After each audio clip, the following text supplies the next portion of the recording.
Today, I'm going to talk about maybe not a very sexy subject, and that's dechlorinator and why a lot of you are wrong.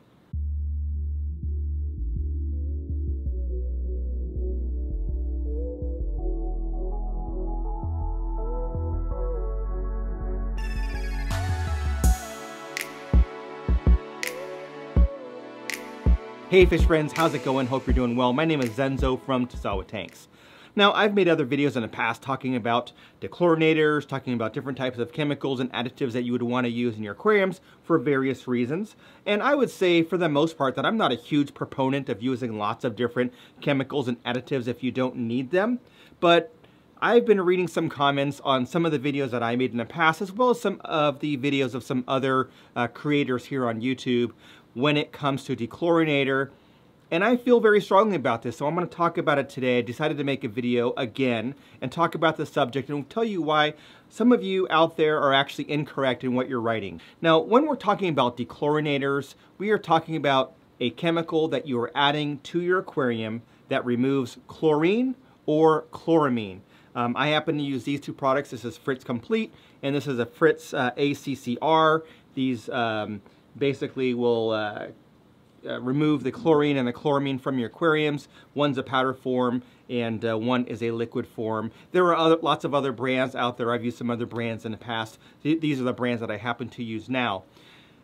There is a reason why you want to use a dechlorinator. Now, depending where you are in the world, everyone has different water qualities, but for the most part, if you live in a relatively inhabited area, town, city, etc., you're going to have water that's supplied by the city or some municipality, and that water is going to be treated. Now, again, depending where you live, they're going to treat it in different ways. The two most common ways are with chlorine and chloramine. Now, they're kind of similar. Chlorine, a lot of you are very familiar with chlorine. It's basically bleach. You know that bleach smell when you get into a swimming pool and you can smell it. Sometimes you can smell that chlorine smell when you get tap water directly from the faucet. And then chloramine is also a chemical that you would add to the water to kill bacteria, but it's chlorine bonded with ammonia, and it's a lot more stable and it's a lot harder to get rid of. So a lot of cities now are using chloramine rather than chlorine just because it's a much more stable compound, and they're able to have more stability in their water system that they're supplying to you, the end user. Now, the reason why they use it is to kill harmful bacteria and other things in the water that could harm us, so that when we get the drinking water and drink it, it's clean and safe for all of us to drink. Now, you can debate whether drinking that chlorine or chloramine is safe to drink, but it's better than some of the harmful bugs out there that could get you sick. Now, the problem that we have as fish keepers when we are adding fresh tap water into our aquariums is that chlorine is harmful to the fish, but it's also harmful to our filtration, meaning the beneficial bacteria that we have in our aquarium. That beneficial bacteria that we have in the aquarium is breaking down the ammonia, breaking down the nitrite in the aquarium that is very toxic to the fish from their fish waste. So when a fish eats and the food goes through their digestive system and that comes out to the other end of the fish, that as it builds up, it can be quite toxic. Imagine living in a sewer kind of a thing. The beneficial bacteria that is in your aquarium, in your filter, that breaks that down, and then there's ways of removing the nitrate, the end product, that makes it very safe for fish, like plants as an example. Now, the chlorine or the chloramine will kill that beneficial bacteria, so it will cause a problem in your aquarium to where you'll have an imbalance, probably an ammonia spike as an example, but it's also harmful to the fish as well. Imagine swimming in a swimming pool that has a lot of chlorine in it, and you open your eyes and your eyes are burning. Your eyes are an organ and it's burning when that chlorine hits your eyes. Imagine a fish living in that water, breathing that water through their gills. Those gills will get burned, etc. So it is harmful to the fish. Now, some people will say that these additives are not necessary, and this is where I say that some of you are wrong. And I've read a comment most recently that someone said that it's basically a non-essential thing, and I don't know why people need to buy dechlorinators. Now, just because it happens to work for you doesn't mean that it's not necessary, and it's very dangerous if you are saying something publicly, sharing to people all over the world, all over the country, that just because you didn't have a problem that you don't need this product. So you might happen to live in an area where there's a very low chlorine content in the water. So it might be a situation where you're doing your water changes, maybe you're doing 10-15% water changes, and your parts per million of chlorine is very, very low. So it's having a minimal negative impact on your aquarium. If you did very large water volume changes, you might have experienced something different. Or you might be in a situation where you're holding water. You might be having a situation where the chlorine is getting gassed off, depending on where you are in line as far as getting the water from the main water supply where it's being treated. It is possible that that chlorine is getting gassed off. The way that that works is chlorine is not very stable. So if you were to, let's say, get like a 55-gallon drum of tap water and throw an air stone or some circulation pump in there and let that run for a couple of days, the chlorine will evaporate out of the system. A lot of it will. Chloramine will also do that, but it takes much longer. It's about 7 times longer for the chloramine to evaporate from that same amount of water than it is the chlorine. So for an example, if you were trying to gas off 20 gallons worth of water for a water change, and maybe you're letting it sit on your deck for 3 or 4 days with an air pump or something, you'd have to wait 7 times longer. That's 21 days, 28 days for that same amount of water to get gassed off. So that's why we use dechlorinators. So when I say that it's dangerous to say that it's not necessary, it is, because other people are reading your comments. Other people are listening to you.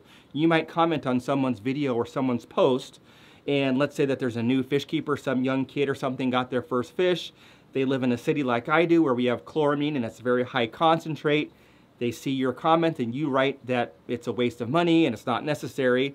They're not going to do it. Their fish dies, their tank crashes, they're unhappy, they have a terrible experience with the fish keeping hobby, and they leave the hobby and they never come back. And it's not good. So I would say to all of you out there, it may or may not be necessary for your particular situation. So again, if you live in that area where there's very low chlorine, or you're gassing it off, or you're on well water, so you get your own water from the ground and it's not touched by the city, you very well may not need it. But for the majority of people out there that keep fish, a dechlorinator is necessary, and just wanted to share that with all of you. Now, I know that I talk a lot, or I spoke a lot about this subject because I'm very passionate about making sure that we are spreading good information. If I am sharing something on video and I'm, thousands of people are watching it, hundreds of thousands of people are watching something, I want to make sure that what I'm sharing is responsible and is not going to either hurt people, hurt fish, etc. Now, I'm not perfect and I may make mistakes, but I think that this is something that is very important, and I have seen people make mistakes in the past. For someone to say that a dechlorinator is not necessary is irresponsible, and if someone listens to you, they could have catastrophic results. I, for an example, did have a catastrophic result in the past. In fact, I made a video maybe 3 years or so ago. It was a long time ago, and I had a tank where I was doing some water changes down here in this fish room. It was kind of configured differently back then, and I had a tank with some mbuna in there. They were growing out some fish that I had bred and was selling to the fish store, and I had forgotten to put dechlorinator in one of the tanks. I was doing lots of water changes, tank to tank to tank, and I had failed, and that's my fault. I had failed to put dechlorinator in that aquarium. I think I did about a 60 to 70% water change, which is typically what I'll do with some of my African cichlids. The fish died. They died. They got burned by the chloramine in the water, and it wasn't even a situation of like a few days later because of the bacteria getting killed. It was the water itself. So with that, that is my advice, is to make sure that you understand the water that you have. If you're not sure, talk to a fish store, talk to other fish keepers in your area, talk to the people that supply the water, talk to the city, see if they use chloramine or chlorine as an example. Get a test kit that you're able to test the amount in your water, because you do want to make sure that you are keeping your wet pets safe. I would love to read down below in the comments what your thoughts are on this subject. Now, I'm sure some of you, maybe not today, maybe not tomorrow, but maybe 6 months from now or a year from now, I'm going to go through my YouTube studios and I'm going to see a comment talking about how I'm talking nonsense, that dechlorinators are a waste of money, and it's just a man trying to sell us stuff that we don't need. But I would love to read down below in the comments your thoughts on dechlorinators. Do you use them? or do you not use them? And if you don't use them, I would like to know why. Do you live in an area where you don't need them? Do you well water? You're able to gas it off? The city where you live has very, very low chlorine amounts, and so by the time it gets to you, it's a non-factor. I would love to read that because it is educational for me, and I try to read as many comments as I can, and usually I get through all of them, usually within the first couple of days, and then after a while I may not get to your comment, but please do comment down below because I love to read what you guys write. If you liked this video, please give it a thumbs up. Please do subscribe to the channel if you do get a chance. That's all I had for now. Thanks for watching. Catch you on the next one.